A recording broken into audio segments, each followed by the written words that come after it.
Hey y'all, welcome to the final LSU football pregame live chat for the 2020 season. It has been a slog. We are still playing regular season football games deep into December, less than a week before Christmas. We have LSU Ole Miss regular season finale at Tiger Stadium. My name is Jeff Nowak, the Advocate and NOAA.com's digital sports producer.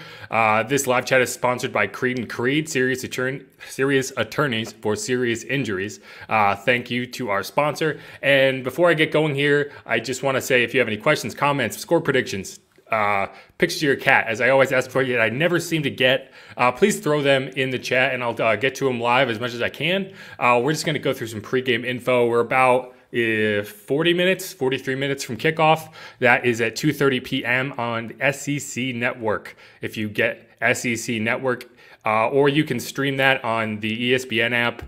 It's an ESPN network, so all of those games are available there. So keep an eye out wherever you can find it. But yeah, we have, one of the more interesting games for LSU this season, considering it's really been a season with very little optimism, very little hope after that, kind of crushing loss to open the season against Mississippi State and a really kind of demoralizing loss 2 weeks later against Missouri. They've just been kind of trying to find a way to get through the rest of the season. They got crushed by Alabama.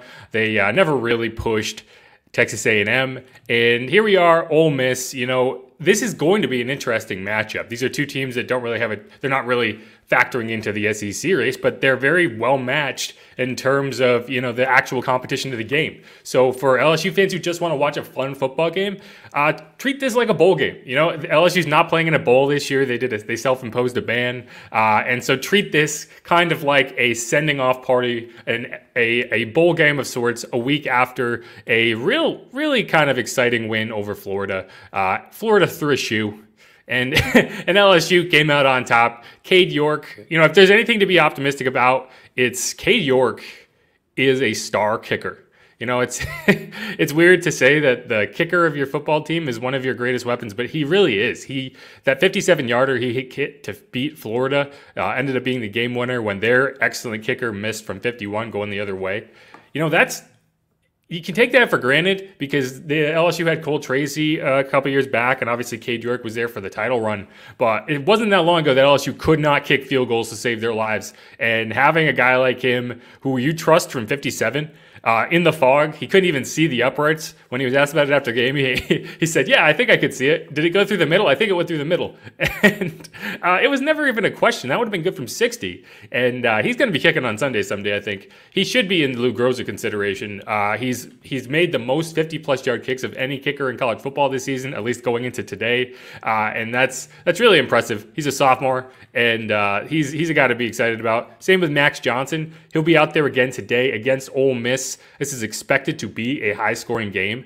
The over-under is up in the 70s, which for an LSU football game, at least traditionally, that's pretty high. You got Lane Kiffin on the other side. Obviously, him and Ed Orgeron go way back, and this is always going to be a emotional matchup for Ed Orgeron. Obviously, he coached Ole Miss before he came to, he spent a year with the Saints and he came to LSU. But Ole Miss is always going to be a grudge match for him personally. So this is going to be interesting. You want to see this team go into the offseason with some positive vibes. They got some with Max Johnson last week. Maybe they found, maybe he can continue that, and you really have a very positive outlook at the quarterback position, regardless of what happens with Miles Brennan going into next year. You have young guys in Jontre Kirkland, Jared Jenkins, and the rest of the receivers who you're going to get a look at today. Obviously, Terrace Marshall not there. Jamar Chase he opted out before the season. Eric Gilbert's out. He opted out before the Florida game. You also are without Ty Davis Price and Chasen Hines. So you're going to get a look one way or the other. You're going to learn a lot. And these new LSU recruits, you're putting on a show for them, and you're going to see what happens going into this final matchup. Not seeing any comments flowing in, but, again, throw them in there if you have comments, questions, score predictions. I'm curious how y'all feel about this game. I'm going to give us a quick word from our sponsors, and then I'm going to hit some of our score predictions to see how they match up with yours. Again, my name is Jeff Nowak, and here is a word from Creed & Creed. This is not a dramatization or a paid testimonial. I'm Christian Creed, and let me tell you, car wrecks can wreck lives. As a former insurance adjuster and as a licensed accident investigator, I've handled hundreds of accident claims. If you or a loved one have been involved in a car accident, no matter how big or small, let me put my experience to work for you. Call Creed and Creed. We're serious attorneys for serious injuries. And we are back. Thank you again to Creed and Creed for sponsoring these live chats. And let's get into score predictions. We have some from our beat writers and our columnists, our experts, as we call them. Unlike the last few weeks, we have some optimism for LSU from our score predictions and optimism for a very high-scoring game. Our lead beat writer, Brooks Cabina, has it 38-35 LSU.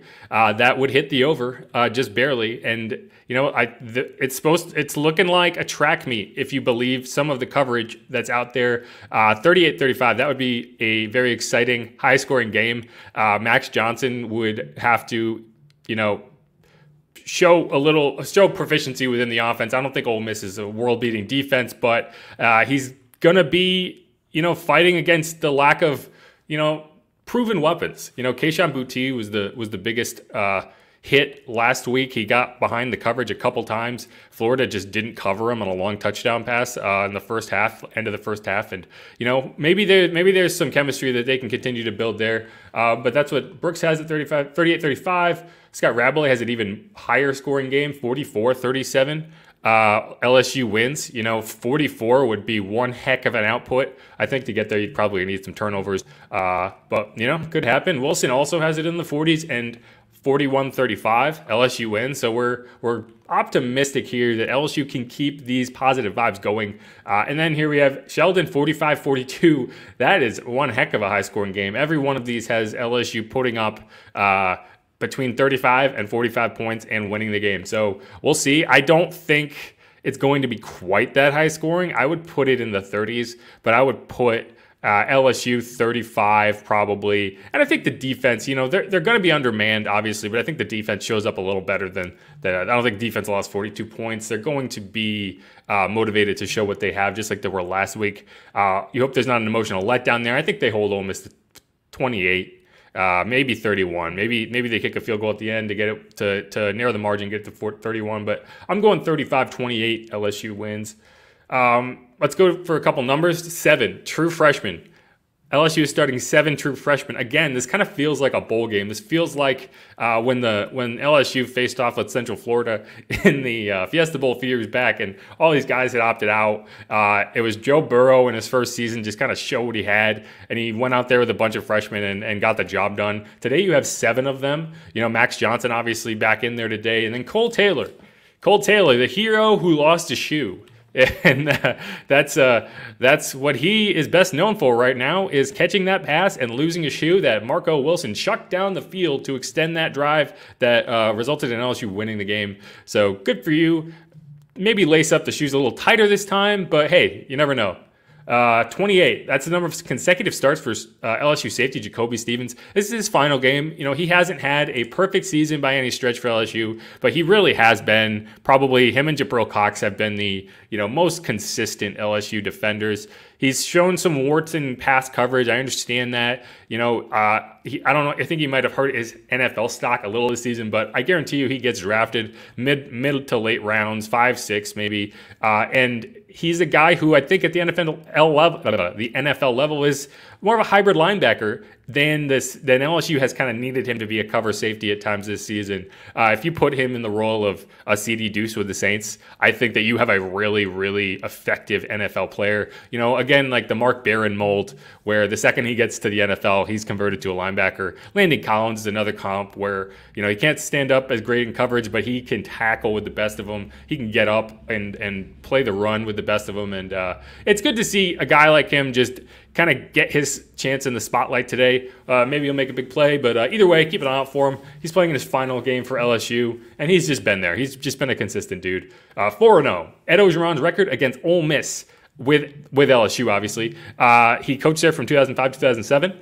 I don't think he wants to add a crooked number on the end of that. So there will be motivation for him to win today, especially against an old buddy in Lane Kiffin.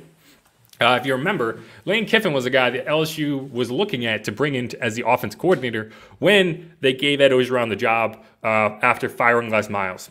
He ended up going down to Florida Atlantic. He wanted to get a head coaching job and kind of work back into the head coaching sphere.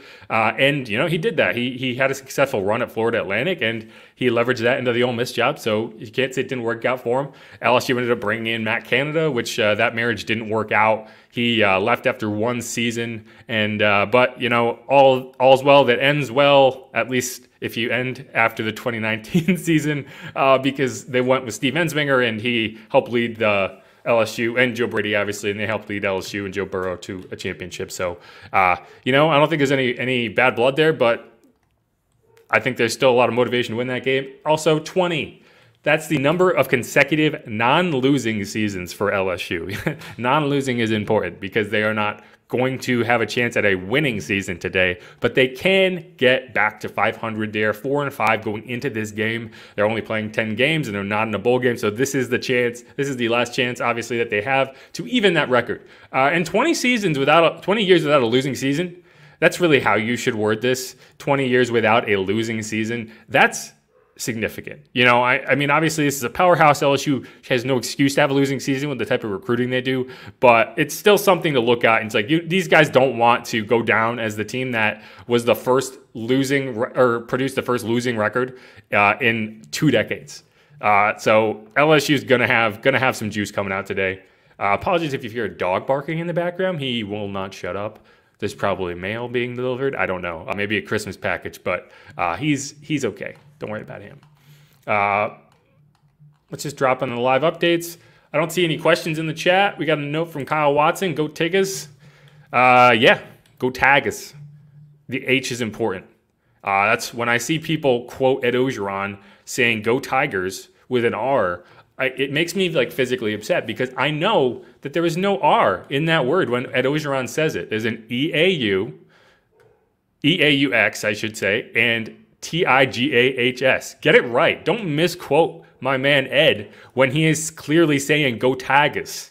There is no R in either of those words. Anyway, thanks for Kyle for chiming in. As I said before, 2:30 p.m., LSU, Ole Miss. As you can see, here's the offensive line. Austin Deckel's back in that right tackle. Oh, I clicked on that. I did not intend to. So let's see if I can go back. There it is. Dare, Ed Ingram, Liam Shanahan, Cam Wire, Austin Deckel on the offensive line. Micah Baskerville is back in there. So that's a good sign. He was out last week. Let's just go through here. There are the backs. Again, you're not going to have Ty Davis Price, so it's going to be a lot of John Emery, a lot of Chris Curry, and we'll see how it goes. And obviously, Max Johnson is a more mobile version of a quarterback than you've seen with TJ Finley. So he's going to be a big part of the run game. He was last week, and I think that's really what opened up the offense for LSU against Florida, the way they have struggled trying to operate within an offense that just didn't have the weapons that it was designed to have. And by being able to run the RPO game a little more effectively and get Max Johnson outside the pocket, get him on some quick releases that kind of moved the launch point and created some angles that didn't exist before, that was a big part of winning that game against Florida. It was a big part of extending drives that had bogged down in previous games. And so he's going to be in there again. He's a lefty. He's going to confuse some people. They're not going to be used to the ball coming out from that side. And it also puts more pressure. We can go back up to the offensive line here. It's funny when you usually say, okay, your left tackle is your most important offensive lineman because he is protecting. We've all seen the Sandra Bullock movie, The Blind Side. Ed Orgeron is in that movie. Recruiting Michael Orr, and he succeeded. He got Ed Orgeron to Ole Miss. There are connections all over the place today. And, when you're talking about the left tackle, you're talking about the blind side, like that movie is titled. And all of a sudden, when you put in a lefty, that changes. your right tackle becomes the blindside defender. So all of a sudden, Austin Deculus is getting that responsibility. He's getting that premier offensive line responsibility to protect Max Johnson's blindside the way that the left tackle had all season long. And it's just kind of a weird thing when you think about a left-handed quarterback because there aren't that many. Offenses are designed for a right-handed quarterback because that is the most common way you're going to see a quarterback.